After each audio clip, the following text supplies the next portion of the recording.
In this video, I want to show you how you can record your laptop screen, right? So if you are creating your course or your videos or whatever the form of content you are creating, and you need to show your viewers something on their, how to go about doing something on their PC, or you need to present your slides to them. You've created your slides, you want to present it to them from your laptop.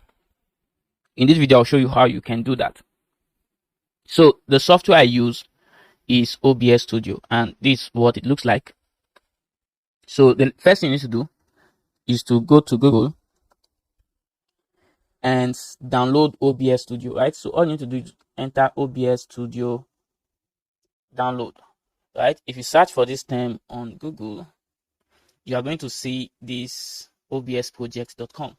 Now, OBS Studio is 100% free tool. You are not paying for any monthly subscription or yearly subscription. You have access to everything for free. So just click on this and install it, download and install, right? So if I click on OBS Studio, you see it has Windows version, Mac version, and Linux version. So if you're using a Windows computer, you download the Windows version. If you're using the Mac, you get Mac or the Linux version, right? So just click on your PC OS and it will start downloading, right? So once you download it, the next thing you need to do is to install, just the way you install any software on your computer, right? So if you install and you open, the interface is going to look like this, right? So this is what it looks like. And what you want to do basically is now if you check the bottom here, I have some stuff here, and that's because I'm currently using this guy, right? But if you just launched it new, you will have here blank. And then what you need to do is to click on add under scenes here, right? You see we have scenes, we have sources, we have audio mixer, scene transitions, controls, and the rest. You click on add, and then you add a new scene, right? So let's say scene 2, because I already have a scene. Once you add the scene, so this is what the interface will look like.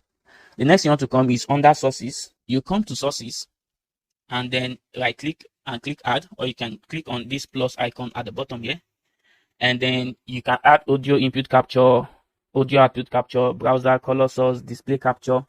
So to record your screen, what you need to add is a display capture, right? So you can name it, give it any name you want, and then you click OK. So capture method, automatic, display, just leave everything here. These default settings are what your PC can carry. So you click OK. So you can see it's capturing my laptop screen right now. Then the next thing you need to do is just to expand it to cover the whole box, right? So we have, my screen is being recorded right now. Then the next thing you want to do is to click on add again, either this plus sign or you right click and select add. And then you can also add video capture device. This is so that you'll be able to use your computer webcam, right? That way your face can show. That's how I create those videos where my face is showing and my screen is recording at the same time. You click video capture device and you select your webcam, right? Then you need to add audio capture, audio input capture. Now this to enable you record your voice whenever you are recording your screen, right? So this is recording your screen, this is recording your voice. Then the next thing you need to add is to add audio output capture, although this is not too important while recording, but you can just add it. This is to give you feedback when necessary, right? Now that you've added all these stuff, if you have a microphone connected to your PC, you select audio input capture, you right click, you click properties, and then you select the device you want to use, right? So you can see all these microphones that I have here. I can choose one of it. Then once you have this set up, one thing I recommend is go to YouTube and watch tutorials on OBS Studio, right? So sometimes you might have a very noisy environment, so you will need to learn how to reduce the noise and all those stuff. So just go to YouTube and watch different tutorials on OBS Studio based on your needs. So once you have your OBS Studio set up, to start recording, you click on the start recording button is here. Click on start recording. If you want to stop recording, you click on stop recording, and then it's going to automatically save your recorded videos to your device.